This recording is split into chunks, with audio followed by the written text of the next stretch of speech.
पक्षीर गोटे पक्ष को छेदन करा यहाँ भल भाव देखीच जाच सी किंतु थकी पड़ी नाला से संग्राम तर जारी रखी एवं तापरे रावण पुणी द्वितीय डेणाटे को छेदन करता एक तुम जाच तेणु गोटे कथा पर कहबार पक्षी जिते पड़ जा जोटा कि जो भली अवस्था से पड़ी संज्ञाहीन अवस्था पड़ी से समय मर्यादा पुरुष रामचंद्र और जो लक्ष्मण जिते खोजी खोजी चलुले माँ को माँ कौन अनुसंधान से कर माँ को से समय तार दर्शन पाई नथिले ठीक से समय जटायु पाखे समस्त खबर नहीं गला परे रामचंद्र मर्यादा पुरुष रामचंद्र देखुं से माँ सीता कौन कर्तव्य न करपरिक गोटे नुह दुई दुईटा डेणा छेदन करथिला रावण एवं माँ तापरे जटायु यही मुमूर्षु अवस्था भगवान मर्यादा पुरुष रामचंद्र को कोले शोई रही आखिरु धार धार होकर लुह बही जाऊला से समय से खोजुला हे भगवान मत टिके पानी दरकार मुझे पानी पीबी मत शोष लगुच रामचंद्र लक्ष्मण को पठे टे देख टे जलर संधान कौड़ी अच्छे टे जल देख टे जल टे जटायु मुहर टे जल दबा कौन होता किंतु जटायु चिंता करुला हे भगवान भगवान तो मत कोले धरी आज ब्रह्म दर्शन करुचे आज मर्यादा पुरुष रामचंद्र दर्शन करुचे जे कि हर्ता कर्ता दैव विधाता वैकुंठ बिहारी मर्यादा पुरुष रामचंद्र आज से कोले अच्छी आज ब्रह्मर कोले अच्छी आज ब्रह्म दर्शन करुचे तार सबकि जिनिस आज पुण्य हो जाऊँगी तेणु जिते जल मागुची से जिते रामचंद्र आज्ञा होती लक्ष्मण जे लक्ष्मण टे जल आणिकी आस से समय चिंता करुची जटायु चिंता करुची हे ठाकुरे आपण लक्ष्मण को पठाउचंती मते आपण टिके जल दियंतु कारण मन भितर से ही अभिलाष थिला से ही मन भितर ईप्सित आशा थिला किंतु से भगवान भगवान का आखिरु लुह लोतक झरी पड़ा एवं से लोतकटा जटायु पाटी रे पड़ा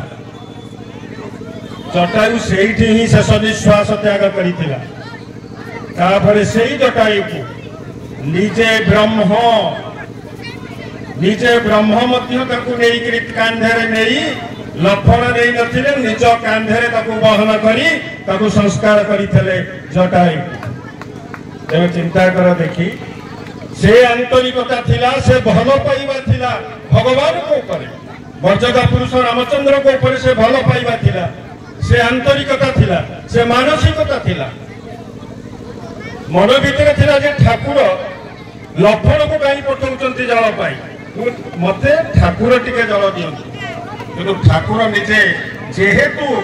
ताको मुंड को कोलाकृत करथिले कोळे रखिथिले निजे जाई पारु नथिले इत्यवसर रे ताका आखिरु लुह धरिकरी केमी ताका पाटी रे पड़ीथिला तेणु से भल पाइया नथिले ये जिनिस केबे संभव ही नथांता से आंतरिकता से भल पाइबा से मानसिकता से भक्ति से सम्मान जोगु ही जटायु आज मुक्त हो गला एमती केते केते उदाहरण रही केते केते दृष्टांत रही तेणु आज ये बड़ पुओ माने जो प्रकार व्यवस्था करिसंती ये गोटे पूज्य पूजार आयोजन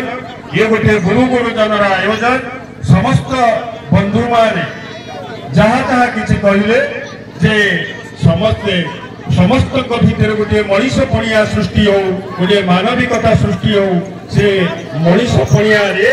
ଏ ଗ୍ରାମର ଯଶ କୀର୍ତ୍ତି ଅର୍ଜନ କରୁ ଇତ୍ୟାଦି ଇତ୍ୟାଦି। ତେଣୁ ବହୁ ଦୃଷ୍ଟାନ୍ତ ଅଛି ମହାଭାରତ ଠାରୁ ଆରମ୍ଭ କରି ରାମାୟଣ ପର୍ଯ୍ୟନ୍ତ ବହୁ ଦୃଷ୍ଟାନ୍ତ ଅଛି। ଏମିତି ଭୀଷ୍ମଙ୍କ କଥା ବି ଅଛି। କାରଣ ଯେତେବେଳେ କୁରୁ ସଭା ତଳେ ଦ୍ରୌପଦୀକୁ ବିବେଚନା କରାଯାଉଥିଲା, ଉଲଗ୍ନ କରାଯାଉଥିଲା, ସେ ସମୟରେ ତ ମହାରଥୀ ମାନେ ଥିଲେ। ପିତାମହ ଭୀଷ୍ମ ଥିଲେ, ଦ୍ରୋଣାଚାର୍ଯ୍ୟ ଗୁରୁ ଥିଲେ, ମାମୁ ଶଲ୍ୟ ଥିଲେ, ବହୁ ବହୁ ବୀରମାନେ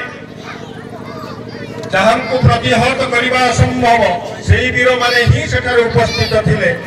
କିନ୍ତୁ ଦ୍ରୌପଦୀକୁ ଉଲଗ୍ନ କରୁଥିବା ସମୟରେ ଭୀଷ୍ମ ଟିକିଏ ହେଲେ ମୁହଁ ଖୋଲି ନଥିଲେ, କି ଦ୍ରୋଣ ଟିକିଏ ହେଲେ ମୁହଁ ଖୋଲି ନଥିଲେ। ନୀରବ ଦ୍ରଷ୍ଟା ହେଇକିରି ତଳ ମୁହାଁ ହେଇକିରି ସେମାନେ ସେହି ପ୍ରକାର ଆଚରଣ ଅବଲମ୍ବନ କରିଥିଲେ, ଏ କଥା ମଧ୍ୟ ଜାଣିଛେ। ତେଣୁ ସେଇ ଟିକିଏ ଟିକିଏ ଭୁଲ ପାଇଁ ଭୀଷ୍ମ ଯେମିତି ସରଶଯ୍ୟାରେ ତାଙ୍କର ଜୀବନ ଅତିବାହିତ କରିଥିଲେ